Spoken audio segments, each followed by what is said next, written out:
Chapter 17 Birth of a Shine.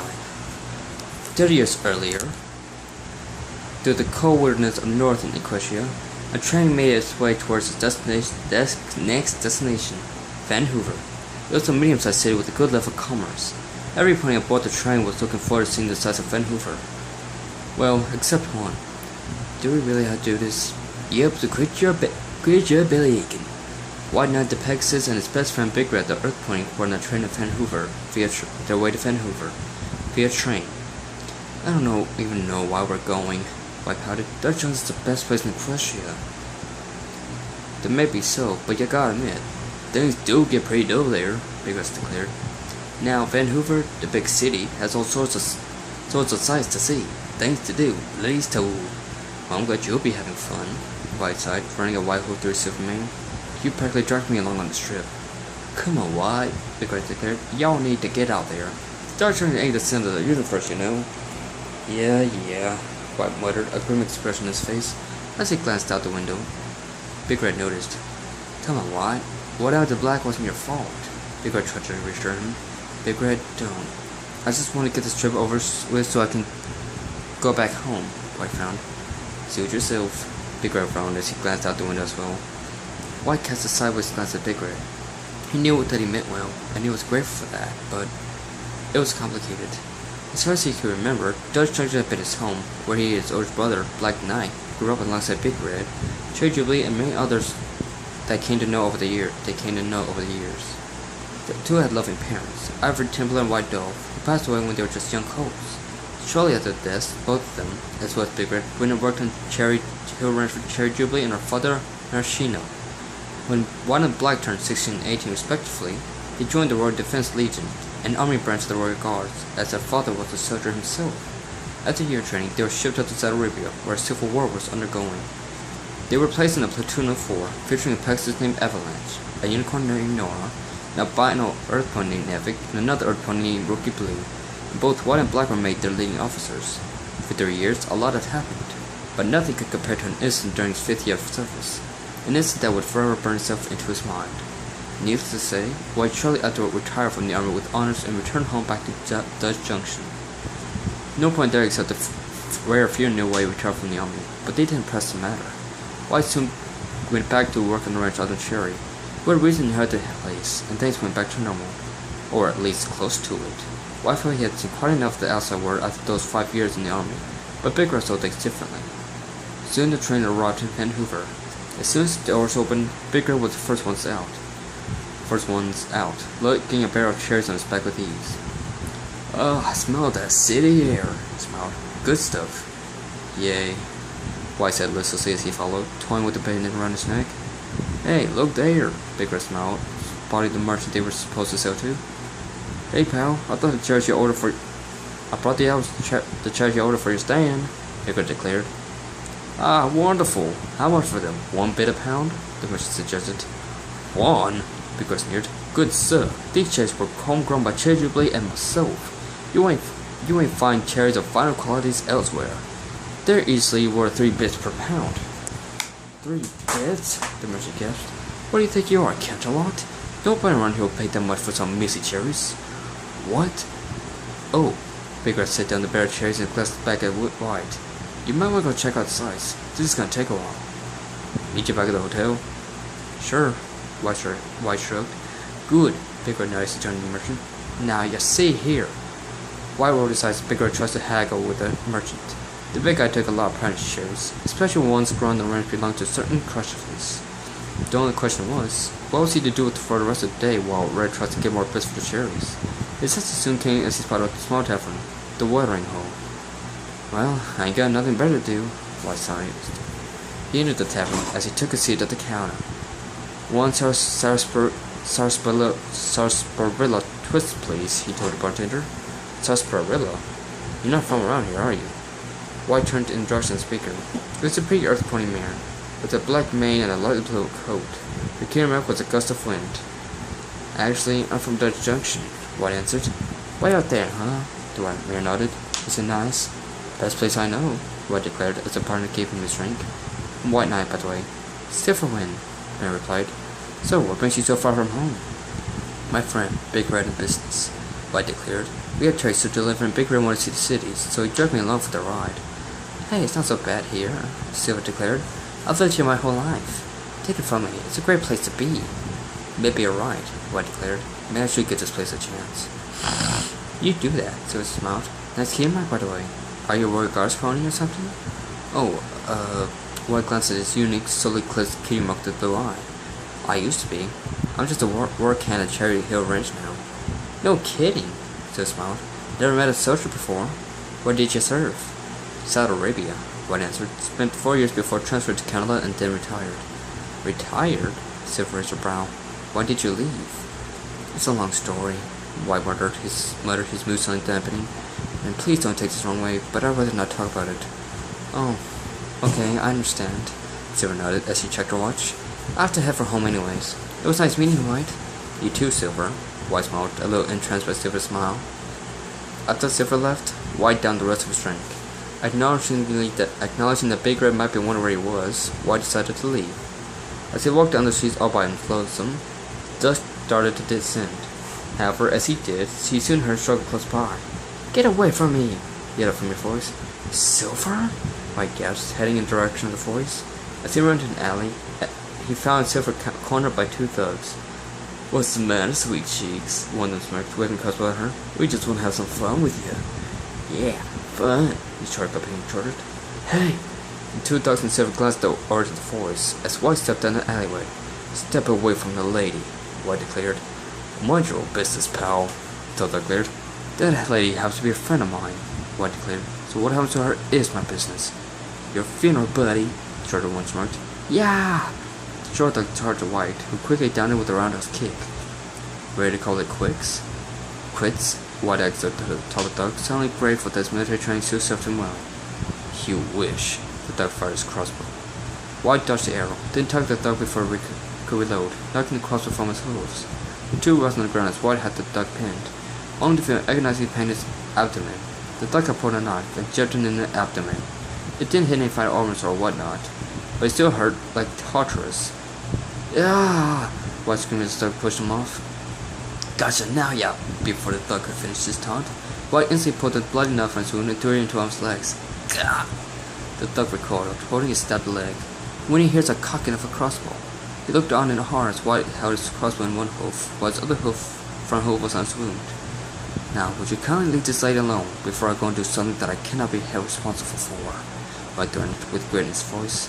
The tall thug gulped as he ran off, but he didn't get far as he was soon hit in the back of the head with a flung crossbow, courtesy of White. Maybe that'll teach you to treat a lady right. Oh boy, that's smart, White groaned, turning his wound. White! Silver rushed over. You're hurt. Just a scratch. White winced. Scratch nothing. Silver frowned. Come on, my place is too far from here. Silver helped White to his feet, and they made their way to a small loft apartment. Once they were inside, Silver eased him onto the couch. Hang on, she told White. I've got some bandages running somewhere. Silver found the bandages and started rubbing up White's gash. You do know what you did back there was pretty crazy, right? She asked. Risking your life for a man you barely know? Well, where I come from, we were taught to defend lady's honor, no matter what. White smiled, especially one as pretty as you. Oh, thanks, Silver blushed. Don't get me wrong, though. I'm glad you did it. You're my hero, White. As Silver finished rubbing the bandages, her hooves remained on White's side, as they gazed into each other's eyes. Well, White chuckled nervously. I guess this makes us even. Yeah, guess so. Silver smiled awkwardly. Nice patch job, by the way, White declared. Thanks, Silver grinned. I'm something of a herbalist healer. Seriously? White raised his eyebrows. Don't see many of those around. It's my calling, Silver shrugged. Here, let me get you something to drink. Silver went to the kitchen. As White laid on the couch, he glanced around the loft. He had to admit, the place was real fancy. It was spacious and modern, with fancy furnishings and architecture. Silver wondered how much a place like that would cost. However, his eyes caught the side of papers on the nearby table. White picked one up and it read, Homeowner's Tax, Overdue. White frowned as he looked at another paper. It also said overdue. He adjusted himself as he then proceeded to look through all the papers. Much to his dismay, each and every one of them were unpaid and or overdue bills. What are you doing? White glanced over to Silver, holding 2 mugs. Oh, I was just looking around, and I noticed the papers on the table. White rubbed the back of his neck. I'm sorry, I didn't mean to. Oh, it's fine. Silver sighed as she sat down beside him, setting his and her mug down on the table. Just some bills. Silver, are you having money problems? White asked. You could say that, Silver groaned. It's just that business has been real slow for the past couple of months, and the bills just keep piling up. We're only days away from being evicted. Wow, I'm really sorry to hear that. White frowned. No, it's fine, White. I'm sure I'll be able to figure something out. Somehow, Silver muttered, letting out a pained sigh. White found a pang in his heart. He couldn't bear to see this beautiful mare upset. If only there was something he could do to make it better. Fortunately, as if it was an instinct, something did come to mind in White's head. Well, White began, I might have an idea, if it helps. Back home in Dutch Junction, I own a homestead. Me and my brother inherited when my parents passed, and there's plenty of room. So, maybe you could come to Dutch Junction with me? Silver's eyes widened. What? Silver gasped. White, we just met. You already asked me to move in with you? Now, don't get the wrong idea, White said hastily. I ain't looking to take advantage or nothing. I'm just doing this sure thing by having a mare in need. Let me guess, that's what you're taught back home? Silver smiled. Sure is, White smiled. And don't you worry none about rent. At least until you get back on your hooves. Really? Silver smiled. Thanks, you're a lifesaver. In more ways than one. Hey, it's a gentle courtly thing to do, White declared. Wow, I've never met a sound like you before, White. Silver scooped closer to him. You're one of a kind. Now you're making me blush. White chuckled. Good. Silver noticed get some color in those cheeks. Okay. White blushed harder, trying to keep his wings from popping out. It was not a particularly cold night, but the two found themselves nothing closer and closer together. Soon, White let out a yawn. Sorry, he apologized. Long day. Time for bed, I think. Silver smiled. Come on. Beg pardon. White gulped. Well, I can't expect a stallion who saved my life and offered me a place to stay asleep on the couch, can I? Silver declared. It's downright ungrateful. Well, when you put it that way, White shrugged. Silver led White to a quaint bedroom, as the mare climbed to her bed, begging White to join. Come on, White, there's room for one more. Silver grinned seductively. White gulped as he noted the amorous look on Silver's face. Looks like my night's just getting started, he thought, as he joined her. And as soon as he did, Silver soon covered his mouth and passionately kissed. White was initially caught off guard, as his wings sputtered like brakes when stepped on, but immediately he soon moved into it as he took the lead. The following morning, it was slightly snowing outside, as White and Silver laid in bed, with White's hooves wrapped around Silver's abdomen and his head on his shoulder. The two were blissfully silent when a loud knock at the door echoed through the loft. White groaned as he got up, leaving Silver in bed still asleep as he slowly trotted to the door. He opened it, only to see a big Red. Red? White gasped. What in Sam have you been? Big Red demanded. I told you I'd meet you back at the hotel. Oh, right. Red, I'm sorry, White stuttered. Oh my gosh, what happened to you? What happened to you? Big Red gasped, noticing White's wounds. Well, you see, I was drunk at this bar and White started. Forget that. You have no idea how worried and sick I was? He got next. I thought something horrifically had happened to you. I literally spent all night asking around if any point seen a white packs around here. Yet here you are. Whose place is this anyways? White? Is everything alright? Oh my. Big Red glanced around so Silver went slowly walking out. He was shocked by how beautiful she was. Silver in turn was shocked by the stallion's big size. Who's this? They both asked at once. Red, this is Silver Wind. We met last night, White said nervously. Silver, this is my best friend, Big Red. Pleased to meet you, Silver had a hoof. Likewise, Big Red shook her hoof awkwardly. Silver's gonna be coming back with us Dutch Junction, White declared. She is? Big Red repeated. Yes, White nodded as he turned to Silver. How much time do you need to pack? Not long. And the sooner I get to your place, the better. Silver smiled as she pecked White on the cheek. As she went back to her room, Big Red augured her retreating flanks. As soon as she was out of the room, Big Red glanced at White with a wide smirk. What? White asked. You know what? Big Red smiled. Not really, White started. How did things go with the merchant? Forget the merchant, man. Big Red chuckled. What impression happened last night that you met a sexy man like that? He gets to where Silver went. It's a long story, Red, White declared. She flushed with embarrassment. But to cut it short, she was days from being infected, and I sought to help her out by offering her room at my home. And I take it that she wanted to repay you for your kindness, Big Red smirked mischievously. You sly dog. I didn't intend to sleep with her, Red. It's just the way she looked at me last night, with those gorgeous gold eyes, and that beautiful smile. Why psychotically? Well, good for you, pal, Big Red chuckled as he slapped him hard in the back. Getting yourself a foxy city mare right out the get-go. What can I expect a wedding from you two? Wedding? White repeated as he frowned. Don't you get any ideas, Red? What happened between me and Silver was just a one-time deal. From now, here on out, I'm just offering her a place to stay till she can afford to live on her own. That is all. Sure, Big Red smirked. That's what they all say. Heck, you remind me of that learner fella from the Big Bug Theory when he fell in love with Penny. Oh, like you could talk, Big Red. Why haven't you asked that Cherry Jubilee yet? White challenged. Well, I don't know what you're talking about, Big Red stuttered. Sure you don't, White chuckled. How about you don't hassle me about Silver, and I won't hassle you about Cherry. Big Red pouted with a humph. Silver came out with a full-load suitcase. Okay, she smiled. Ready to go. Please, allow me to take that heavy suitcase, Big Red offered. Oh, I couldn't ask you to, Silver started. There's least I could do to help my best friend's a lay friend, Big Red smiled, taking the suitcase. Your friend's as much gentle as you are, Silver smiled at White. Thanks again for this, she nose kissed him. I promise to make it very worth your while. Okay, White blushed. Maybe Big Red has a point after all, he thought. 3 years later, it was a warm summer day in Dutch Junction, so warm in fact that most points would be at home, trying to remain cool. But today happened to be a momentous day for a certain couple. As in one of the rooms of the local hospital, Silver had recently given birth to White's son, whom we had named Shine Paladin, as per tradition among Paladin cults. Not long as Silver had moved to Dutch Junction, having joined White and Red on the train ride back, Silver had already endeared herself to the community, and likewise, and she and White had started courting. The love blossoming from that supposed one-night stand. It soon culminated in a marriage, and eventually Silver's pregnancy.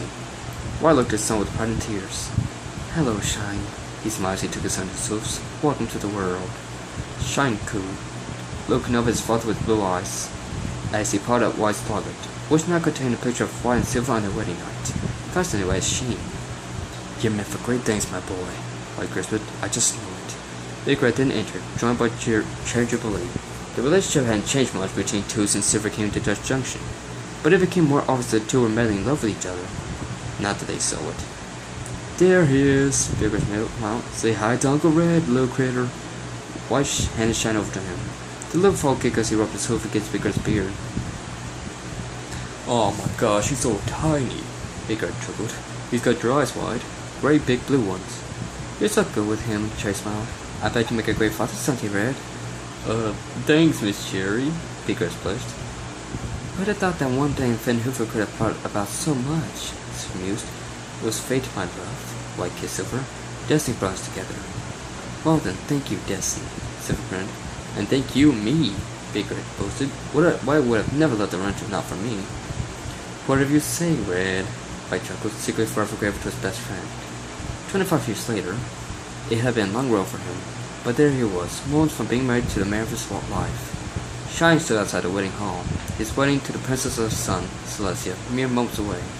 Specimen Big Red, Blue Blood, and Gothic were doing last-minute preparations as Shine glanced at Silver Heart Locket, given to him long ago by his parents shortly before their untimely death. The prince could not help but let a tear roll down his cheek as he opened it and looked at the picture of his parents' smiling faces on their wedding day. Mom, Dad, he whispered, I know you'll always be watching over me. Thanks for giving me so much. If it weren't for you, I wouldn't even be here. And I hope me and my sister will experience a choice of love like you have. Sean, are you ready to get his or what? Big Red called to Shine. Coming, Red, Shine chuckled, wiping his tears as he kissed his luggage before slipping it into his tux, and he headed down the aisle towards the altar, until a brand new chapter of his life, brought upon by love blossomed so long ago.